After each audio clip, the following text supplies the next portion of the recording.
2025 সালের শেষ দিক থেকে 2026 সালের প্রথমার্ধের মধ্যে নির্বাচন অনুষ্ঠান সম্ভব হবে।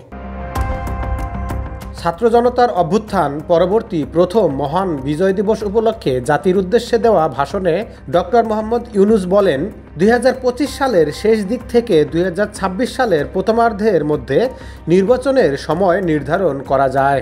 সকাল 10টায় জাতির উদ্দেশ্যে ভাষণ দেন তিনি। তার ভাষণ বাংলাদেশ টেলিভিশন ও বিটিভি ওয়ার্ল্ডে প্রচার করা হয়।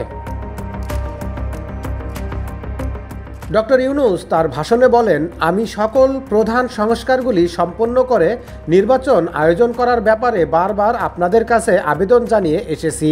তবে রাজনৈতিক ঐকমত্যের কারণে আমাদেরকে যদি অল্প কিছু সংস্কার করে ভোটার তালিকা নির্ভুলভাবে তৈরি করার ভিত্তিতে নির্বাচন সম্পন্ন করতে হয়, তাহলে 2025 সালের শেষের দিকে নির্বাচন অনুষ্ঠান হয়তো সম্ভব হবে। আর যদি এর মধ্যে নির্বাচন প্রক্রিয়া এবং নির্বাচন সংস্কার কমিশনের সুপারিশের পরিপ্রেক্ষিতে এবং জাতীয় ঐকমত্যের ভিত্তিতে প্রত্যাশিত মাত্রার সংস্কার যোগ করি, তাহলে অন্তত আরও 6 মাস অতিরিক্ত সময় লাগতে পারে। মোটা দাগে বলা যায়, 2025 সালের শেষ দিক থেকে 2026 সালের প্রথমার্ধের মধ্যে নির্বাচন সময় নির্ধারণ করা যায়।